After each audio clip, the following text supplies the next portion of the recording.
Just got an earnest money deposit, our house under contract, Nice. out in Louisa. We're in Louisa. New construction build. It's off, he's not a really well-known builder. His name's Samir Antallah. Builds about 2 to 4 houses a year. So, just right that random country road off of Louisa. There's no other new construction homes in the entire neighborhood except for this one.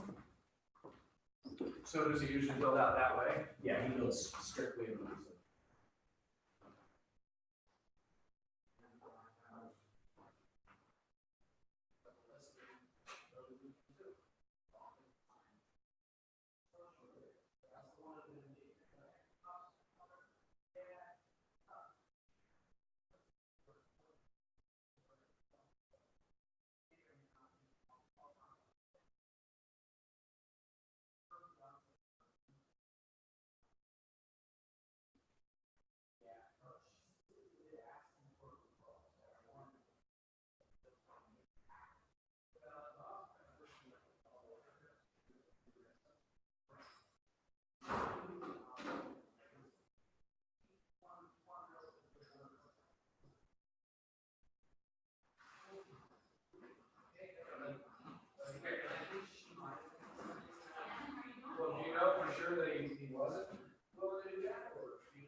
Hey, look, how you doing? Fine, how are you? Good. Joining us this morning? Mm-hmm. Gotta take some ice.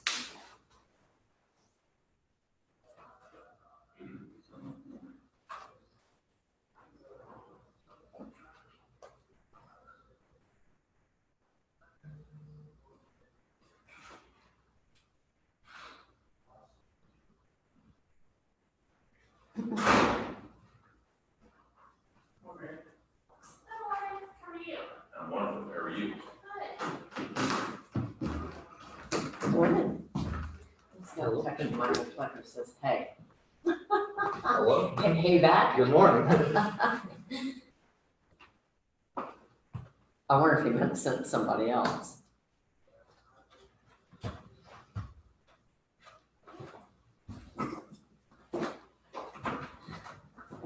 How are you? I'm wonderful, yourself? I'm fine, thank you. Good.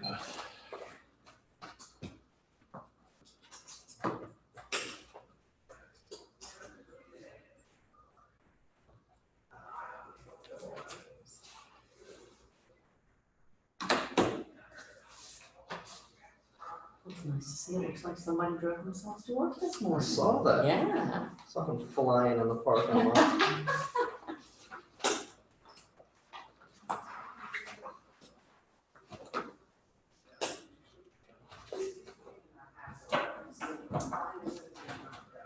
So, I think I have something I can work with.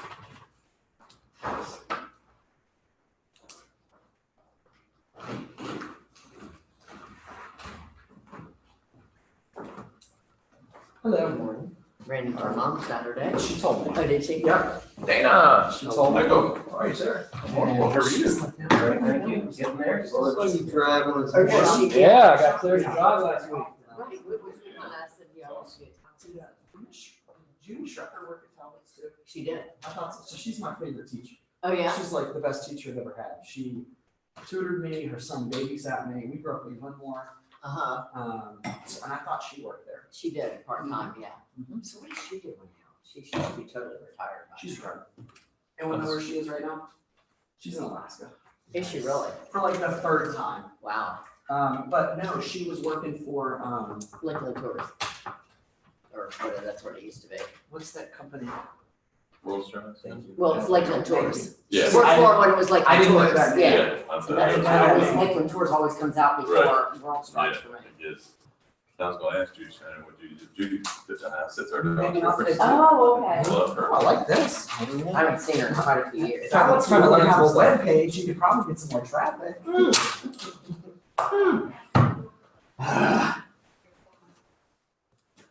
I don't think I'm gonna have any more traffic come to my. Good morning, Michael. Then I work. Everybody say good morning to Michael Flecker. Oh, nice. Hello. Is he texting me? Well, I get this text says, hey, and I'm like, okay. I said, Michael Flecker just told me, hey, so I said, hey back and. How are you this morning? All right.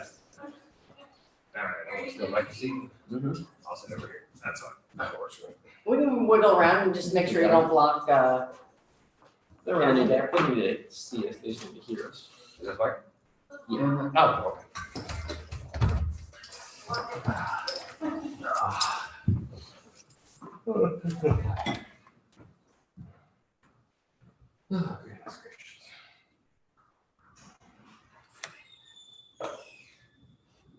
What were we in middle school? Put the damn phone down.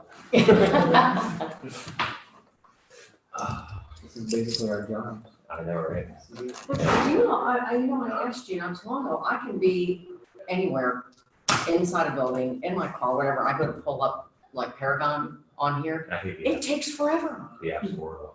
It just takes forever. Is there a way to change the fields on the app to show more, like a Paragon, you can add different And the fields? thing is, Oh, it you didn't use the used to. Can you do that on? Oh, I don't use the app. You're using I the use whatever you mobile put on my version, phone. the No, I full use, version, I yes. use the mobile version. Isn't that what I have? That's what you put on my phone.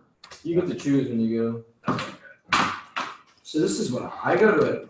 Oh, I get I don't get that on my phone. I get the choice of choosing You the click on it, it's a Paragon web or page, you that have on an my actual iPad.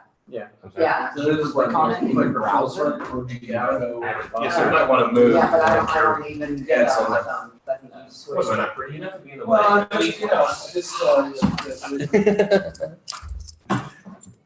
I'm just guessing. I understand. The gleam from my head.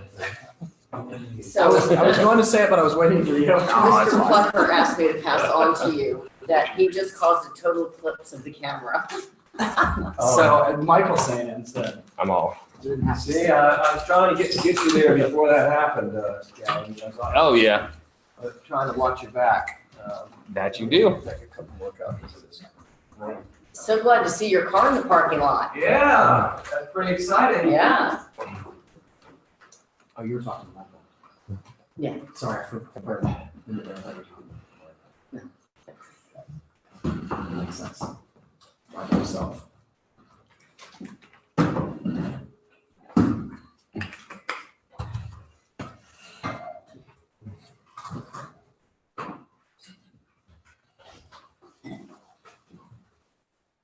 What's your party this last Saturday? I'm sorry? Was your party this past Saturday or is it this? No, that's coming up. It is this coming up Saturday. Mhm. I don't have anything going on, Good. but I have to work at Pippin House about 6. I thought you were giving that up. Jay It's said, not. I'll go a little later too, if you want to. Yeah. So that we both show up and we're at about the same wavelength. Okay. Well, I mean, the first round of crawfish I'll have ready by 4:30. So then the second round should be 6:30. So Oh, that's perfect. Yeah. You're doing rounds. All right, I cool. think so. I got two. I'll have 2 rounds typically. Haven't decided how many I need to get. Are dogs allowed? Oh, absolutely.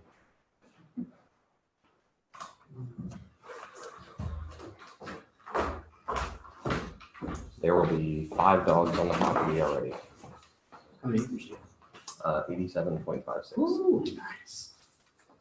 Oh, So the bonus question for this morning, not that I don't talk about this fairly regularly, but if you have a contract that gets ratified, how many days do you have to get the earnest money here so we can deposit it? depends on what you put on the contract. It's 5 days for us to deposit it.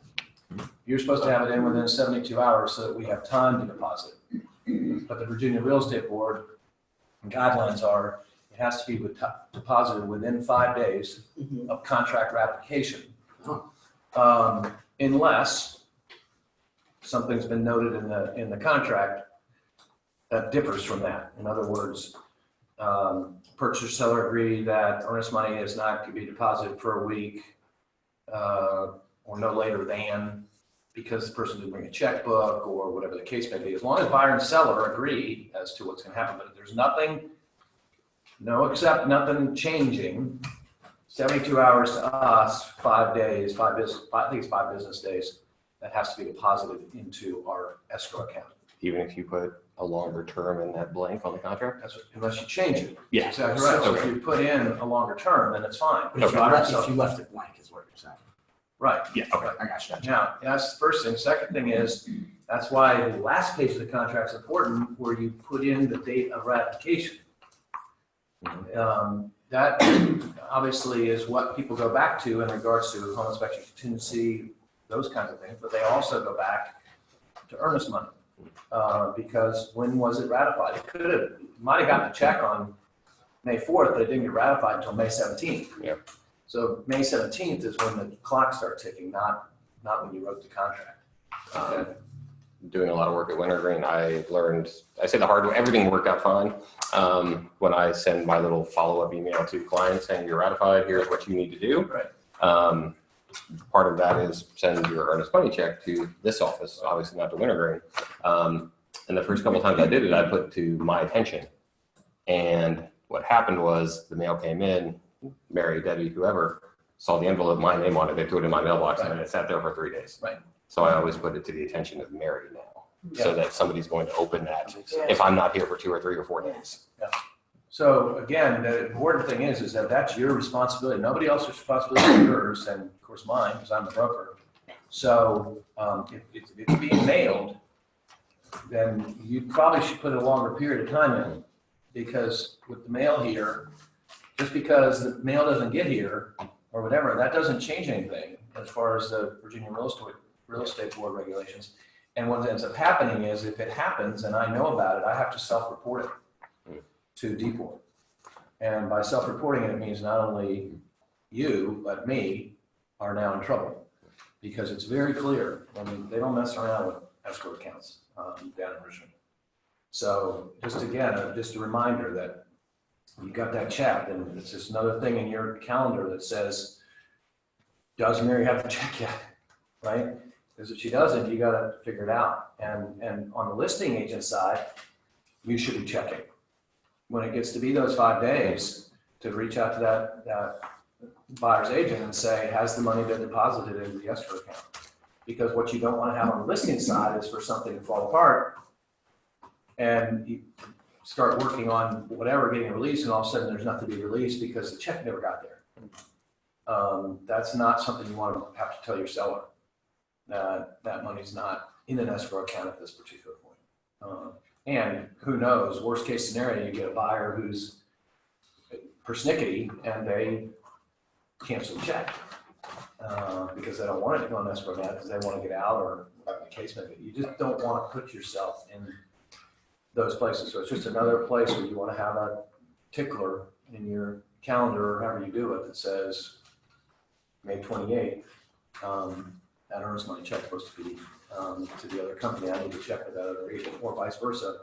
Mary, do we have this check yet? No, we don't. Well, and if you don't have the check, then you need to let the listing agent know that it was supposed to be in the mail. It hasn't come yet. You want to keep everybody in the know as to what's happening.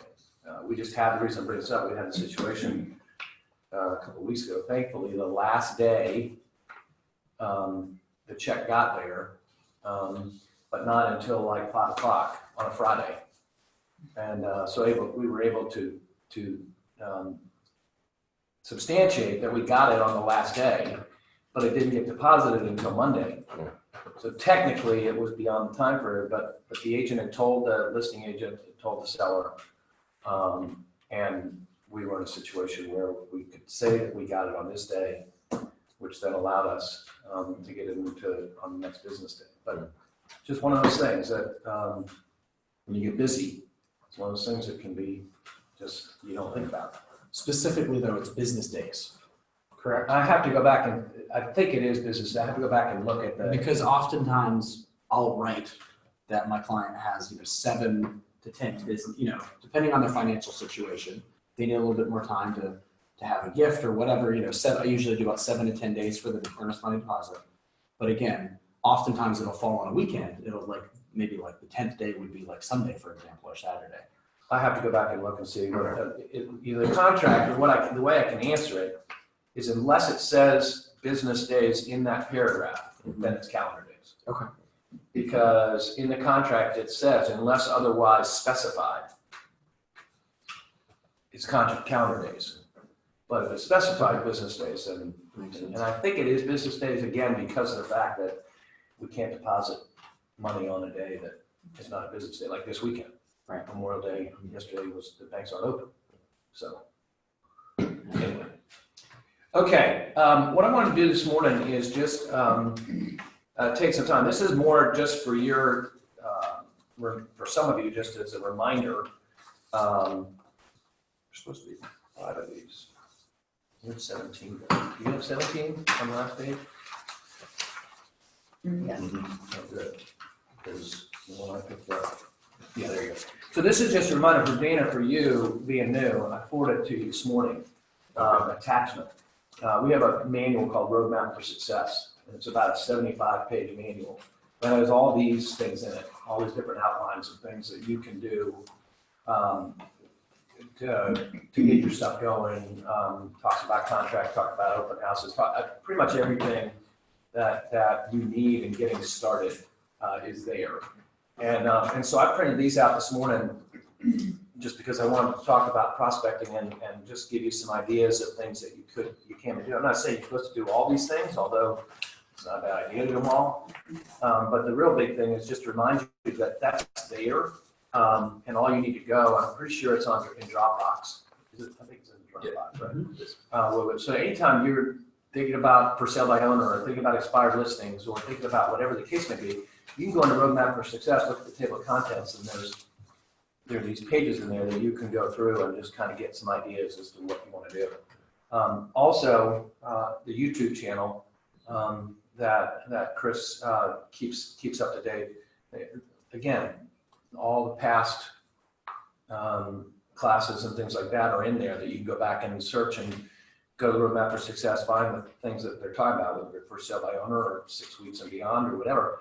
And then you've got that handout and you can watch it while you have the handout opened up on your screen as well. So more as a reminder, but what I really want to do is just get your sort of thought process, because we're into the spring, obviously.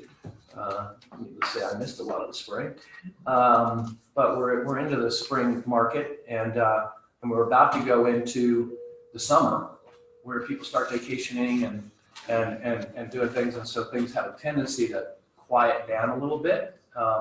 Hopefully not too much, but they can. And it's just a good time to remind ourselves, what am I doing to generate new business? Because as it gets quieter, I have more time. And if I have more time, then I should be spending it in trying to figure out how I'm going to generate business, so that once we get out of the August doldrums, if you will, and get back in after Labor Day, and we have that 6 to 8 week period where it picks back up again, have I put myself in a position where people after Labor Day and who want to do something prior to Thanksgiving and that kind of thing, have I put myself in a position that they're going to call me versus somebody else? And that's the thought process. And to kind of start the conversation, I always talk about the fact that if you think about this business and how you want to be successful in this business, if somebody said to me, boil it down to one word, brand new, just coming into the real estate, you come in my office and say, okay, I want you to just give me one word as to what, if there's one word that would make me decide that I'm going to be successful in this business or not, what is the word? And the word for me is contacts. That if you don't have contacts, or if you don't have ways to create contacts, then you won't be in this business very long. You can be well-trained, you can understand the contract, you can understand the listing, you can understand how to market a listing, you can understand all these things, but if you don't have anybody to do it with, it doesn't matter. And so when you think about generating leads, and obviously generating leads leads to your success, start with contacts. And when you start thinking about contacts, that's where we start getting into the conversation that I want to have this morning, as to how do I go about either generating leads from the contacts I already have, or creating new business because of contacts that I'm going to make. And it's two different efforts. You can use the same strategy in some ways, but it's two different efforts. As an example, if I'm going to generate business from geographic farming, which means I'm going to become a specialist in a particular area, or I'm going to become a specialist in a certain price range. And so I'm going to farm, prospect, generate leads out of a geographic area or a particular price range in a particular zip code or whatever the case may be. I can be sending the same kind of information to those people as I do to my sphere of influence. Some generic, as an example, using the Buffini flyers that they do once a month. Those could go to a geographic farm and they could go to your sphere of influence, because it's a reminder that you're in the business. You're providing them some information, an item of value, if you will, that causes them to keep you top of mind, right? But where it separates is if I'm doing a geographic area or a particular price range area or whatever, then I want to be sending some things in there specific to that. What's happened in that particular neighborhood. Reminder that the pool opens this weekend and they're having a community get together or whatever the case may be. That's more specific to there, but it still brings you top of mind because that going out there still has your tagline or your, whatever it is you're putting on there to remind people that you're in the real estate business. So that being said, when you think of that word contacts, what just free, and the reason I wanted Chris to be here is I wanted Chris to hear things that you're thinking about, because he's obviously doing things to help you do this, and there may be things that we haven't thought about that we could do, or that we could do in a better way to help you do that. So just, what do they call that when you, not freedom of mind, but anyway, just when you think of the word contacts, what jumps out at you in regards to how are you going about doing that? Successfully or challenged by? Well, I was gonna say, it's one thing to get a contact. It's another thing to keep in touch with them, because you might be, exerting all the effort. They might not be returning it. But regardless of where that goes, you still have to do it.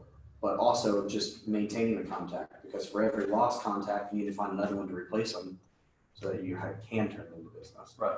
The more you contact your contacts, the more business, essentially.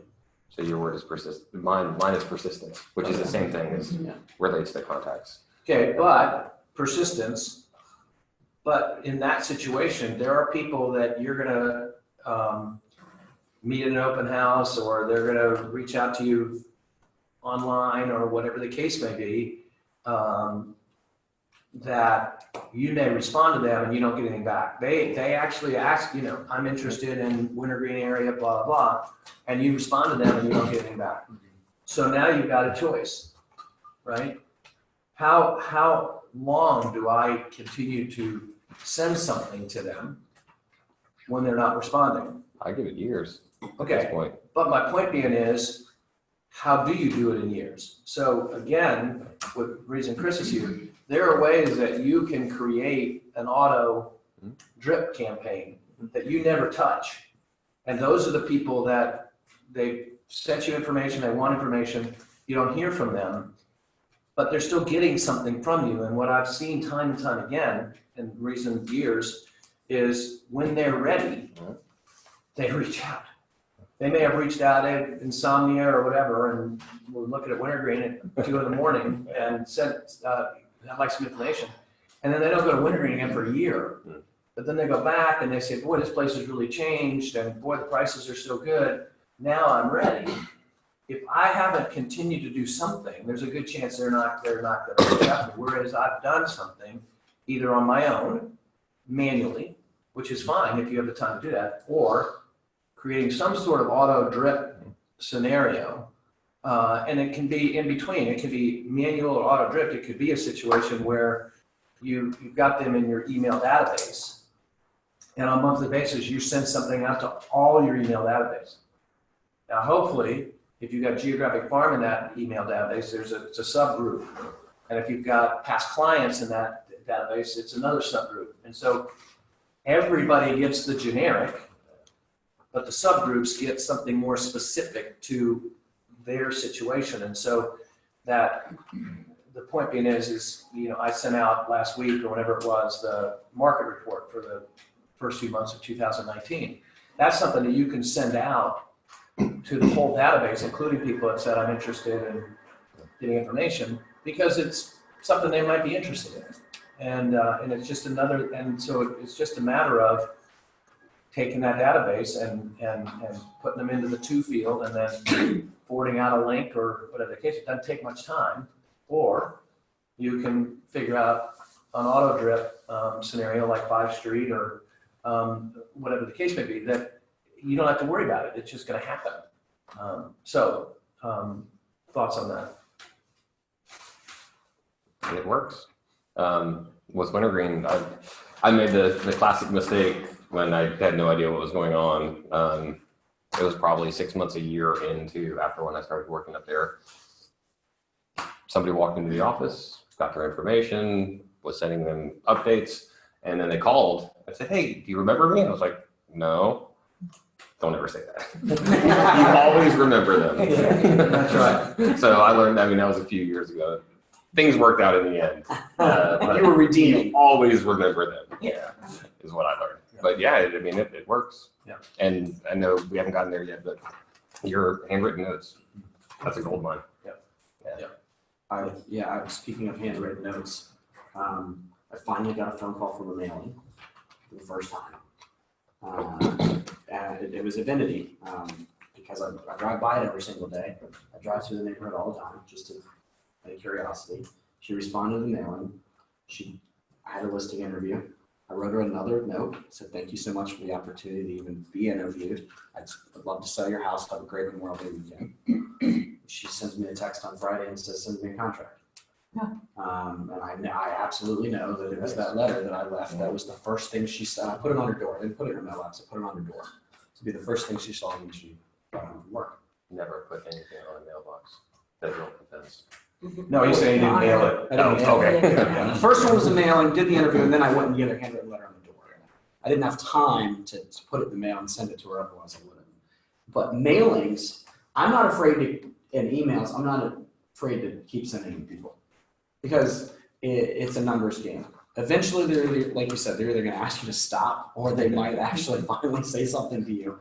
When I pick up people from open houses and Pippin Hill or wherever, I only give them, 3 strikes, you're out. Like if I've texted you, if I only have like a phone number and no email, which is often now people won't give out their email because they know that you won't stop sending them until they tell you to stop.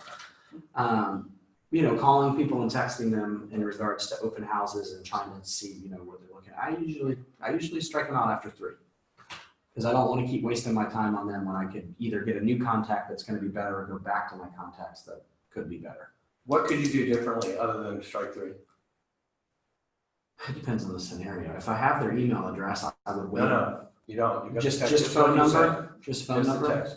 Just phone number and text. I mean, I guess I could try again in, a couple months, but I'm not going to look up. What could he do? What I'm could not he do gonna other than look at- just 3 strikes you out? What else could he do to just maybe keep that going? Send it yearly or quarterly. Link to something. What were you saying? Yeah, Mark? or, I mean, that's Like a the mass. same Put 'em on thing. back burner for That's now. the same thing. What I would do Yeah. is I would send them one more text that says, hey, I've sent you 3 texts. Okay. Would you like me to stop sending them? I don't want to be a pest. I want to help you if you're interested in doing something with real estate, but I don't want to be a pest. As an example, I send a text out to a bunch of people every morning. It's sort of a motivational, if you follow me on Facebook, you see, it's the same thing.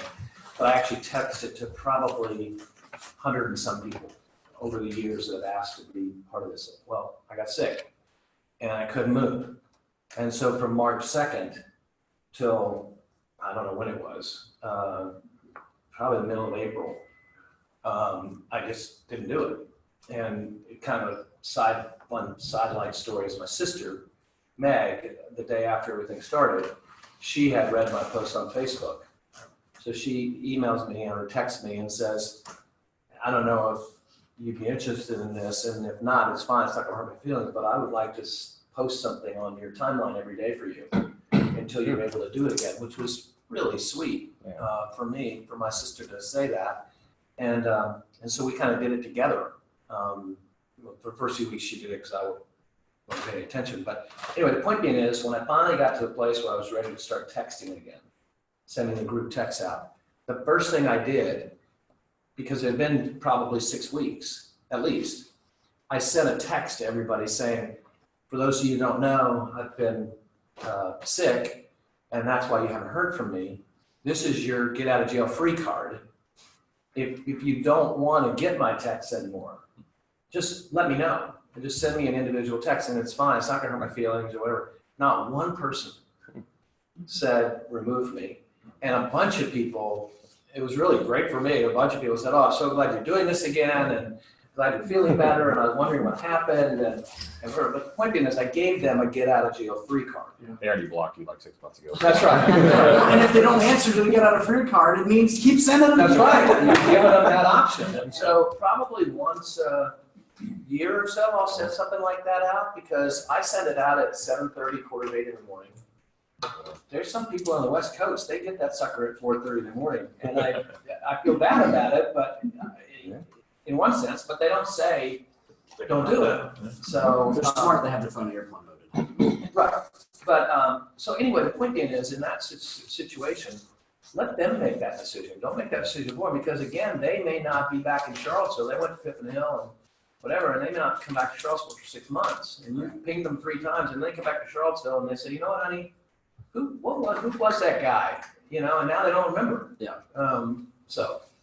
The Pippin Hill contacts are a little different. I hold on to them a little bit more, and sometimes, I'll send them two or three text messages, and or because they won't give me their email, but they'll give me their phone number at the bar, and then they'll be like a wine club member. They'll come and be like, oh yeah, we were out of town, or we were traveling, or something. We got all your texts. Sorry I didn't respond. And then we'll do a tasting, go on, and we'll talk about real estate, and so they're interested enough to not cut me out, I guess. See, it's funny to me. I would give somebody my email before I go to my cell. Yeah. Is that age maybe? Yeah. I think it is. It's Because for me, I can control my email. I don't pay attention to my email, but my text is, It's easier to ignore email than it is a text, I guess. what's that? It's easier to ignore an email. Yeah, for me, or I can go back to it later. Yeah. I just would give an email. Phones when you hit, and I mean, stuff your emails right there now too, but yeah. Good point. Anyway, but again, my point being, for me personally, I would, in that situation, I would give them some of my email before I give them my cell number. And this is just a little tip. Most of you on your business cards, you probably have your cell number on the business card, because that's how you communicate. Well, I don't. I have my office number, and I think I have the extension. But the point being is, it's a psychological thing, but I'd rather somebody leave me a voicemail message here so I can listen to it and know what they're calling me about, versus getting some phone number that I don't know what it is because of all the spam that's going on. I don't want to answer all those. I never answer them. I wait to see if they're going to leave me a voicemail. But the point being is, it's just a psychological thing. But for somebody I want to give my cell phone, I turn the business card over and I write my cell phone number on it like I'm doing something special. Yeah. Hey, I want you to have my cell phone number. Right. And all of a sudden it just kind of changes the That's what the interaction.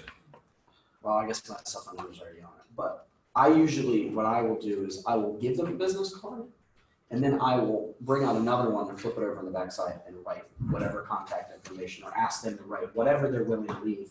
And then that's how I, rather than just giving up the card, which I learned this, I don't know, like a year and a half ago. Like, you can't just give someone a card. It's pointless to just hand someone a card. Hand out a card, but also get their information at the same time, and then you're in control. The chances of somebody else just contacting you because of seeing a card are pretty slim. Well, the other thing, you can't do what I do unless you're checking your office voicemail. Yeah. I do. You guys don't need to because you've got it on your cell. That's the other thing, is if you're going to go that direction, you got to put it in there so you get notified when you get a voicemail here. Because you don't have to raise your hands, but some of you probably have 40 or 50 voicemails in that office. Go to the fourth floor, look at all the phones up there. Yeah, right. Okay. Office number. It's like mine's the only one that has like one or two. It goes there. So anyway, other thoughts? What are you doing specifically right now? Alex, you talked about doing mailing. What other kinds of things are you all doing right now every week to try to generate new business? It relates to past business, but months and however much time goes on for a client you've already closed the transaction with. I still call them. I mean, I've got a 40-minute drive anywhere I go. So in the car, I just make phone calls. And sometimes they answer, sometimes they don't. They just leave a voicemail. Because I think that's leads to the referral section, of things. Yeah. Staying in contact with past people. If I'm driving by or have the ability to get out of the car past a previous client, either leave something or just stop in and say, hey, because they work from home. Try to do that. Popeyes and, like you said, calling people, just checking in on them. Yeah. And not calling and asking how's the house, just saying, hey, I'm driving. My mind goes to what's Kate? Kate Ryan. Yes. And I remember a story she told about calling past clients and just saying, hey, I remember that backyard and your kids, your dogs, whatever, how much they would enjoy that. And so trying to relate the property to that phone call and just, hey, I was thinking about you today. So Yeah. I think Kate gave good advice on that. Yeah, when Kate sends it, Yeah. because she calls somewhat regularly, and she always says, no reason to call me back.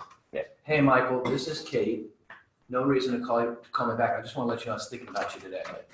And kind of that same thing. And I hope your summer's off to a good start. And please know I appreciate you and your family. And if you have anybody that's moving up this way, I'd love to serve them. I mean, she's got it down to a Short, sweet, yeah. direct. It was neat because I was a couple of weeks after when she'd spoken before I got a note off to her. But then she wrote a note thanking me for the note. Yeah. Yeah, I did the same, yeah. Yeah. I still have stairs. Uh-huh. Exactly. So here, another thing, again, this is why I like doing this. So when you call past clients, how often are you making those? I mean, you've got 40 minutes, but how often do you go through your list? I look at things on a 2-month, 3-month basis, Okay. Quarterly, say quarterly on average. 3 months. I mean, some people it's 6 months, and then I've got one person right now who I think we closed in November, and I've called him twice because I drive. It's down Rockfish River Road in Nelson, so I pass that road every day on the way up 29. So I give him a call, left him 2 or 3 voicemails, and he never called me back. Yeah. But it doesn't mean I'm going to stop doing it. Yeah. It takes a minute, right? When you're in the car, what else are you going to do? So again, this is just a thought process. You've got a list of your contacts. I think you should be in touch with everybody at least 4 times a year. So once a quarter. And one of those times should be face to face. So 3 of them can be by phone. But one of them should be face to face every year so that there's that connection. The other thing is, and it goes back to what you guys were saying a few minutes ago, I don't count a voicemail as one. So I'm leaving a voicemail for sure, but I'm not leaving another voicemail until I get them on the phone because I don't want to pester them. So I'm going to keep on trying to reach them, but it's just going to say missed call. I'm not going to continue to leave a voicemail. So for me, when I had it, I'd have a list of people and I'd start at A and I'd start making the calls. I may get down to Z, but I'd start back at the top, and the ones that had checks meant that either check or LVM left voicemail. Those were the 2 things. So check meant I talked to them. And in most of those situations, not most, but a lot of situations, a personal note came behind it. If I really had a conversation with them, then they would say PM, personal note. The personal note would be, hope your trip to the Bahamas for your wife's 60th birthday was awesome.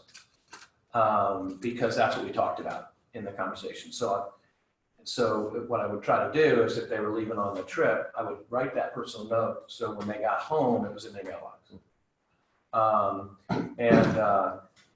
But anyway, so check, LVM, left voicemail, or personal note. Now you can do this technologically as well if you want in your notes. Even Microsoft Outlook, you can go under notes and go back down and look and see what you did last with those folks. But I just literally just printed it out.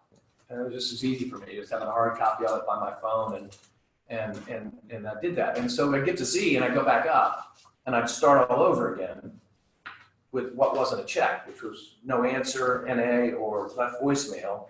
And I'd start working my way back down. My goal was at the end of the quarter that when I started the new list, everybody has a check. And it just became a systematic, habitual sort of scenario for me. And the nice thing about the voicemail is that you can practice. You can practice what it is that you want to say. And so whether it's calling for sale by owner or calling expireds or whatever, I used to love getting the voicemail because I could literally practice what I wanted to say. And so I got pretty good at it so that somebody actually answered the phone. You know, I was in a position to do that. But anyway, the point being is, do I have a system in place where I'm making sure that I'm making at least 3 or 4 contacts every year? Again, top of mind. So I ran into one of my clients 3 times this past week, which was just awesome because it was the first client also that I had gotten to give me all 4 reviews: paper, Zillow, Realtor.com, and Facebook. wow. And I think what it has a lot to do with is, other than going from one year to the next, where we spent a whole year looking for houses, transferred from one year to the next. And it wasn't easy. But just running into him, I don't think, and I never brought it up. I never said, hey, did you do that review? He just subconsciously, every time he saw me, was like, oh, I need to do all those things he asked me to do.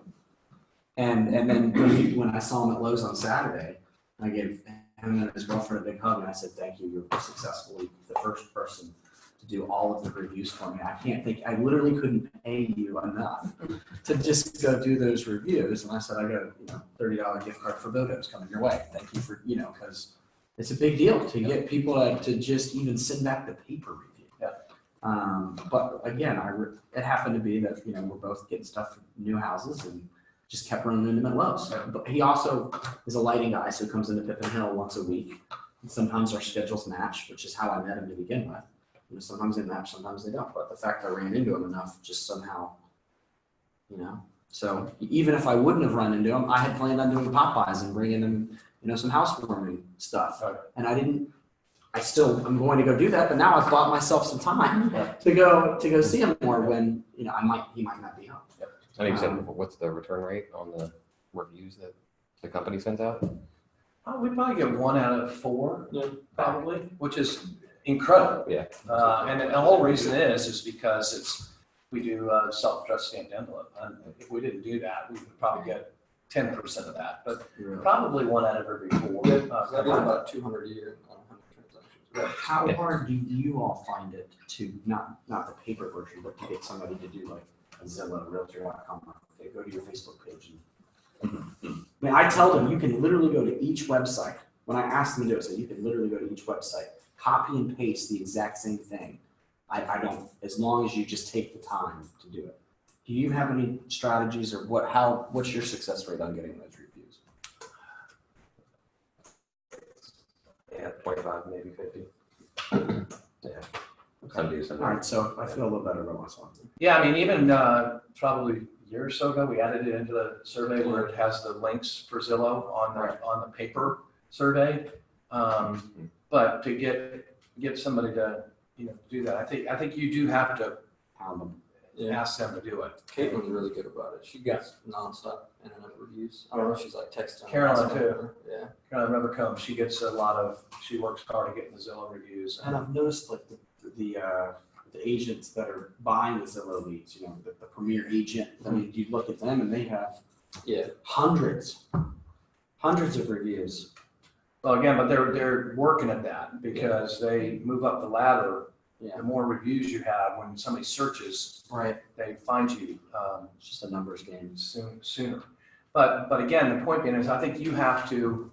I mean, one thing you could do, and this would not be a RESPA violation, so that's a decent idea, is go back to your past customers and clients who haven't done a Zillow review and send them an email as a reason for reaching out to them. If you will do a Zillow review for me within the next 30 days, you'll be entered into a drawing for dinner at whatever, McDonald's. McDonald's. Down in Livingston, ooh, I'll charge on you. But again, this is, good to remember. You guys go into restaurants probably on a fairly regular basis. You go to the manager who you know and just say, hey, I'm gonna do this contest. And would you let me buy a $50 gift certificate for $25? Because I'm gonna promote your restaurant. They may give you the whole thing. But would you give me a $50 gift certificate for $25 or whatever the case may be? And then send it out to people saying, if you will do a Zillow review of the services I provided you of buying or selling a home in the next 2 weeks or 30 days, you'll be entered into a drawing for this. There's a much better chance that they're going to go on there and do it. And the nice thing is you can track it because you're going to see them. They don't even have to send something back that says, I did it. They may, but you're going to see those Zillow reviews come in, which then you can then, thanks to such and such, you can copy and paste that onto your Facebook. You don't have to wait for them to do it. You can say, and that's what Caitlin and Caroline and a few others do. As soon as they get those, they're putting it on their Facebook page saying, grateful for this review I just got on Zillow, and they're putting it on their Facebook business page. But you can make a contest out of it. And it's just another way of touching those people and giving them an opportunity to do something for you. But there's a benefit to it. Now, the reason I say it's not a RESPA violation is because you can't pay somebody to give you a referral. You can't say, Gavin, if you refer this person to me, I'm going to get you a $200 gift certificate to Hamilton's. You can't, because what they call quid pro quo. If you do this for me, then I'm going to do that. That's a RESPA violation. Now, nothing that says that you can't, although it's probably on the grade. There's nothing that says you can't send the $30 Bodos gift certificate because it's after the fact. You never told them that if you buy a house from me, I'm going to send you a $30 Bodos certificate. But you're at Lowe's and you're talking and say, hey, thanks for doing these reviews. And because of that, I'm going to send you a $30. There's nothing wrong with that. So, and here's the other little trick is you get a listing. You can use that same gift certificate for whatever. So in other words, you get a listing, and anybody that shows the property, any agent that shows the property and sends you feedback, either by email or whatever, they're going to be entered into a drawing. Anybody that does a Zillow review for me in the next 2 weeks, you're going to be entered into a drawing. Blah, blah, for. It's the same drawing. So it's the same $25 investment. Anybody that signs up at my open house on Sunday is going to be entered into a drawing for whatever. Anybody that comes to the broker open on Tuesday is going to be entered into a drawing. You can have 4 or 5 different things going on in those 2 weeks. It's all the same drawing. You're not saying it's a drawing for the gift certificate. You're not saying that other people are entered. They're entered into a drawing. They don't know how many people you're going to have. So the point being is you're going to get the maximum use out of the dollars spent. And the other thing, again, for marketing and listing is you're going to tell your sellers this, that anybody that shows your property and provides me feedback that I'm going to be able to get back to you, I'm going to enter them into a drawing. It's crazy, but that could be the thing that causes somebody to list with you versus somebody else because nobody else told, oh, that's a creative thing to do to get feedback. Anybody that comes to the broker open on Tuesdays are going to be entered into a drawing. Oh, that's a creative thing, and try to get more people in there. The point being is that you can even get a bigger gift certificate, a nicer gift certificate that makes it more interesting because you're going to use it for 4 or 5 different marketing. I mean, we didn't do it this past year, but the year before we did I forget even what we drew for, but we did a drawing for the person who would get right when the snow mass at Barracks Road was going to be totally gone. It was the big snowstorm from and so we took pictures of it, and on Facebook every several days we took a picture of it, and it was, if you guess within this next time period you're going to be entered into a drawing for whatever. And so people had to guess as to what day it was that the snow would be gone. There were a lot of, I don't know how. We got a lot of people. Like 50 or 100 people. Is this 3 years ago? It was like 2 or 3 years ago. Usually I 3 years. don't remember this, but I would have been in on this. Yeah, no, it was at least A ridiculous amount actually of comments. Yeah, that's funny. It's usually in May, isn't it? But anyway, When the it point being is, actually it was just a June, way of promoting us on Facebook, and we got a lot of traction from it. That's funny.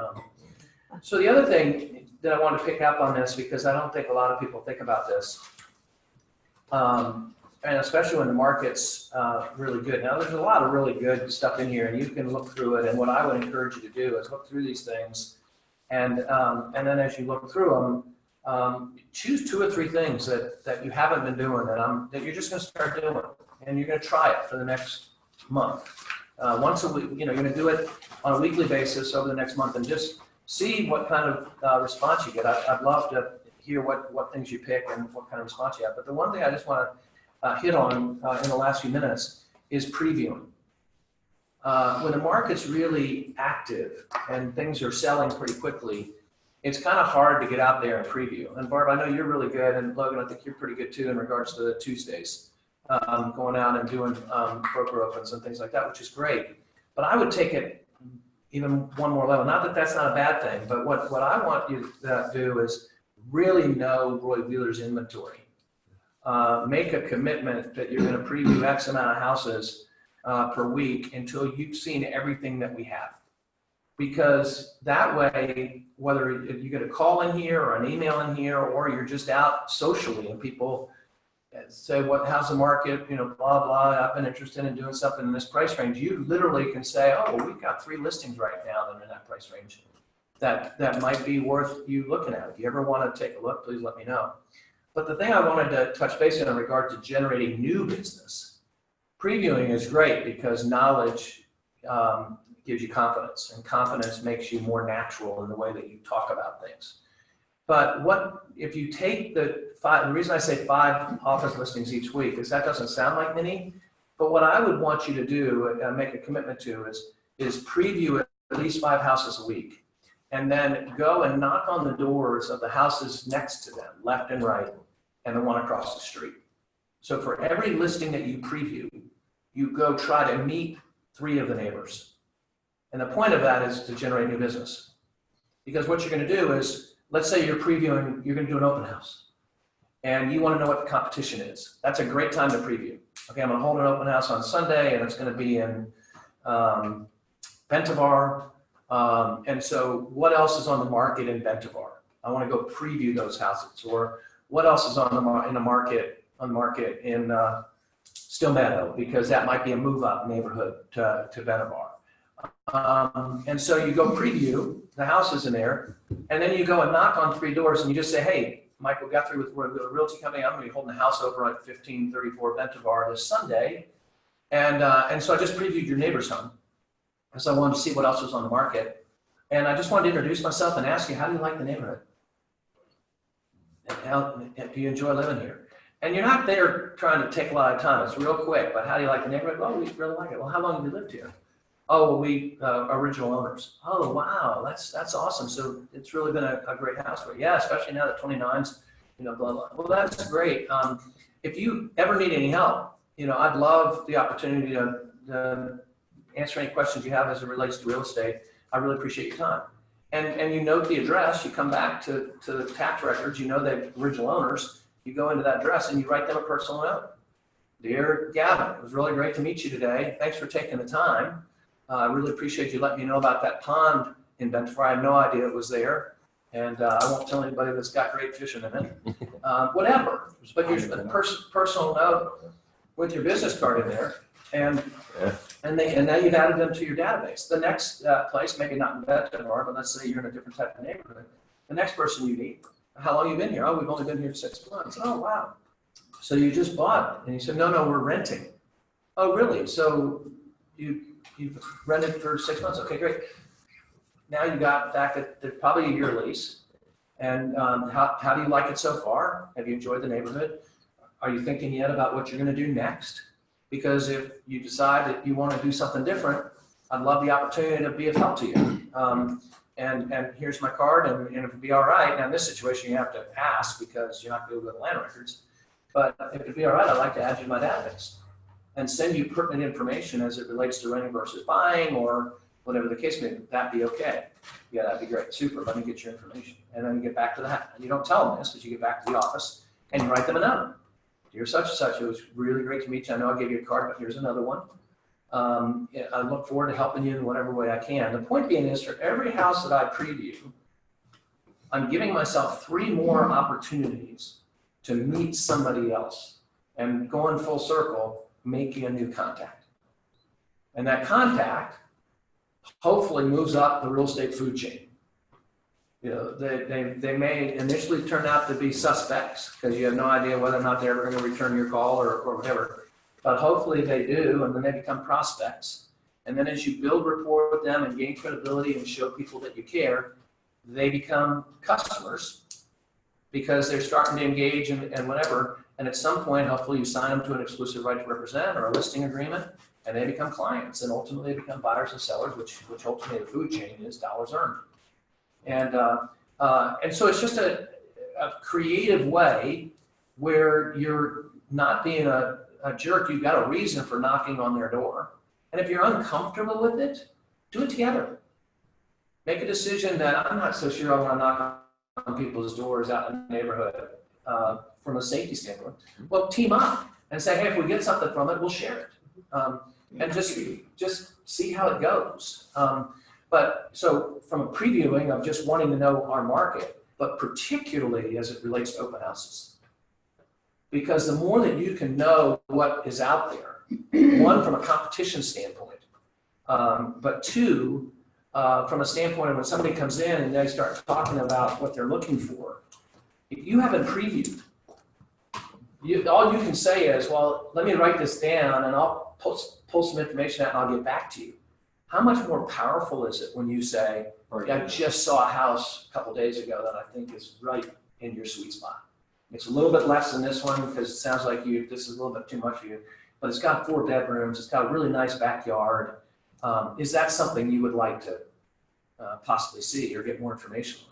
That's so different than let me get your information and I'll follow up with you, right?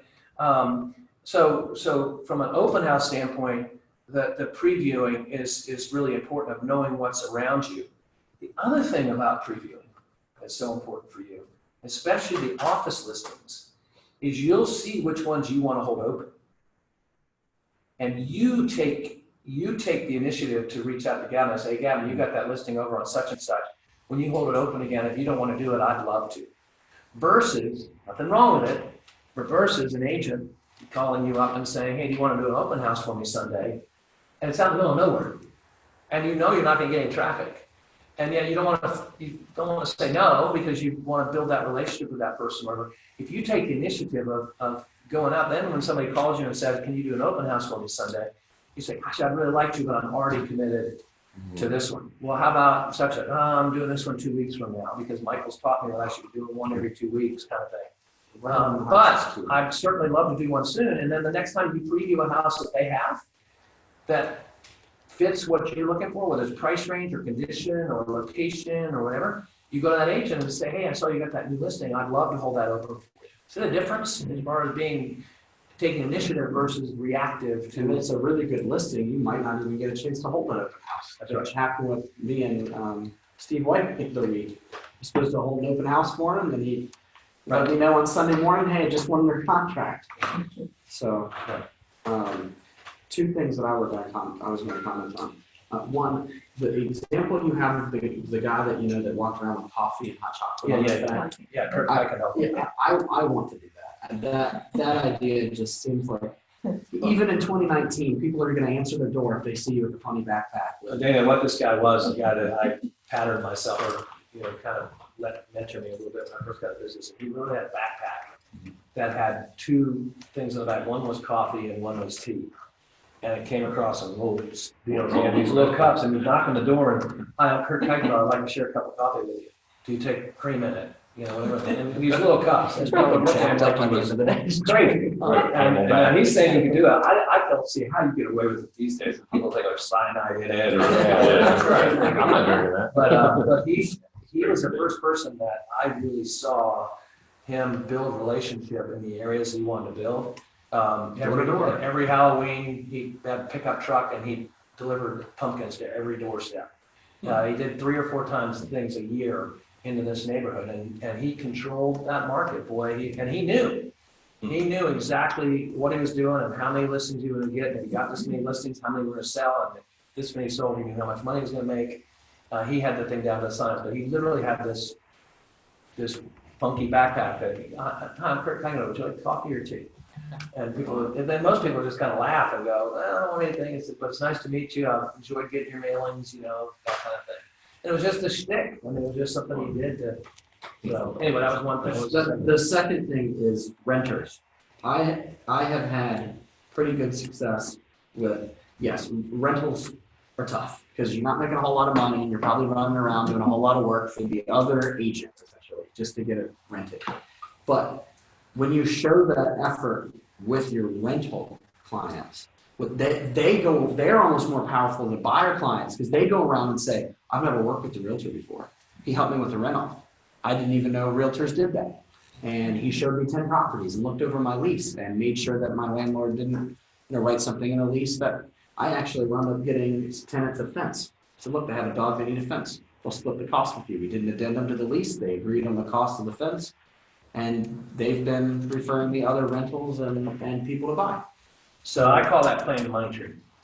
That $100 or $50 or $200 or whatever it is not much money, but it's money that gets planted and then watered and nurtured, and then all of a sudden it turns into another rental, or now they're going to buy, or whatever the case may be. And that's another wonderful exercise. Go back in the next little bit, and most of you haven't been in business that long, but go back and look at your past customers and clients and try to remember how you got them. And then trace. Oh, wait, I got that because Gavin referred it, or I got that because Gavin's friend referred it, and all of a sudden you're going to see that the one thing led to other things, and if you aren't being systematic about that, you have no idea that that's going on. Yeah. It's kind of like the other day I congratulated Gavin on, he got a nice sale on somebody who went on the Roy Wheeler website and found him on the bio and reached out to him and ratified a contract, and I congratulated him, and his first reaction was, no, I don't think that happened. And all of a sudden, oh, wait a minute, no, I remember it, yeah, but it was just so funny because he had written on the commission disbursement, found on the Roy Wheeler website, called me off my bio, so that's how I knew. And so I congratulated him, and then he had to be reminded, oh yeah, that's where that came from. So you really should, in your system somehow, is where did they come from initially? So you can go back and look and then see, oh, that was referred to me by such and such, or that. And then the last thing I'm going to say, and it's on here someplace, as far as reaching out to other agents, more successful agents. Find a time to have coffee or lunch or something with more successful agents, not just in our company, but there are agents from other companies that'd be happy. If you're going to buy them lunch, and just say, hey, I'm pretty new in this business, you're really successful. How'd you get successful? What'd you do that made you successful? There's enough business out there for everybody, and a lot of realtors are givers, but it's particularly in our company. And Logan, you've certainly seen that with Jane in regards to her being helpful to you. And Gavin, you've seen it with Keith and Yona doing stuff. Before I even got into real estate, there were two agents that one, so I did the stupid thing as a buyer. I bought the rental property in Charlottesville. I was friends with the seller, and the listing agent was also friends with the seller. Of course, I don't need an agent. I'll do this by myself. I'll save money.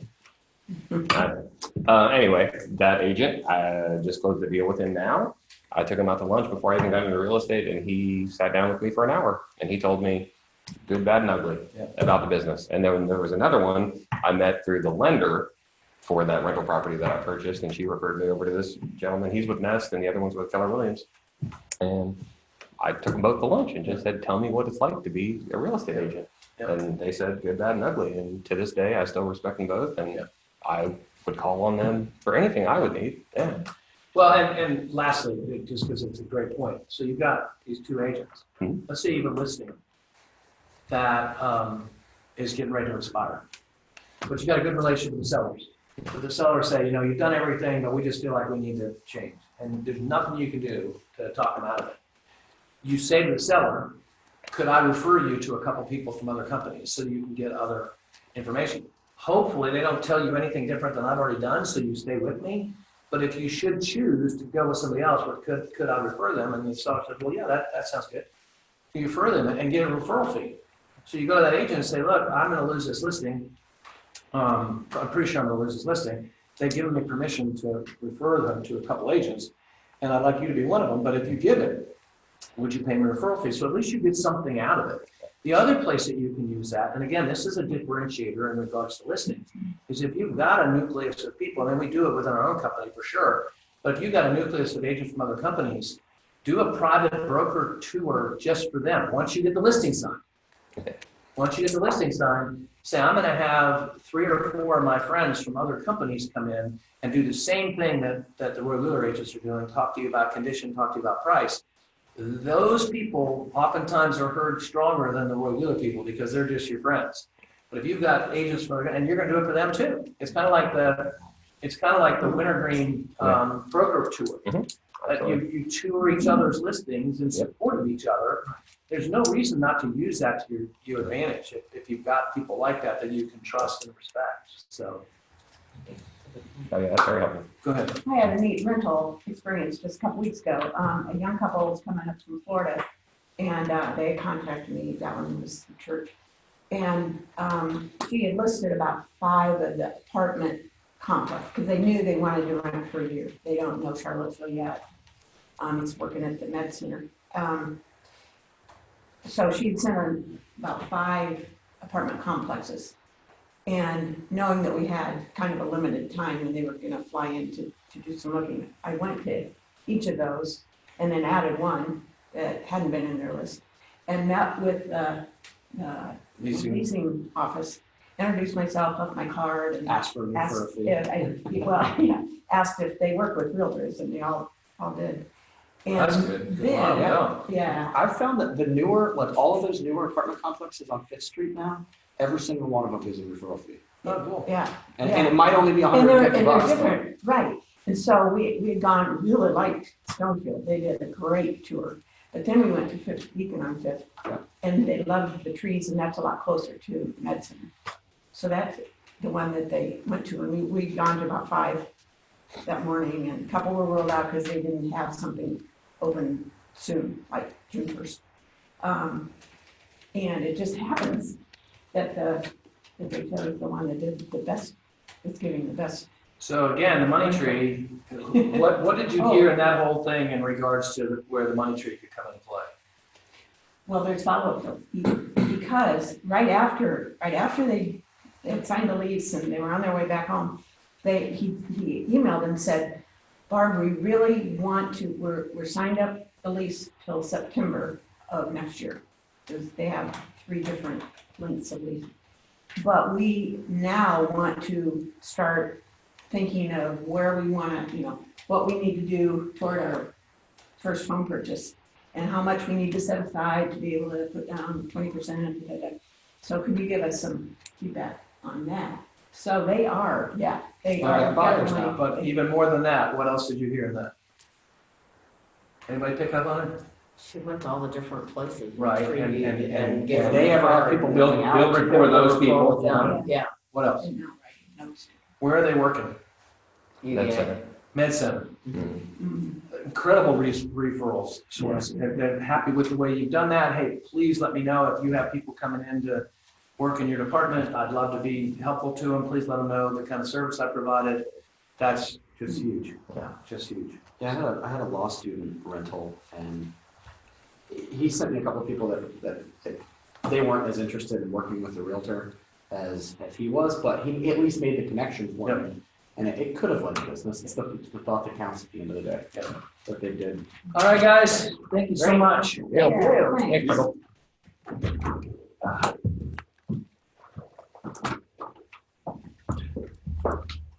So how many pounds of crawfish are you getting, Gary? Oh, it's gone. So when you showed that townhome last week, you were showing it to that gentleman at like 6:30 that night, what happened on that? Vlad the Russian. Nice. What, why? He brought his wife? Was it for himself or for children or? No, they don't have any kids. Yeah, Em and his wife.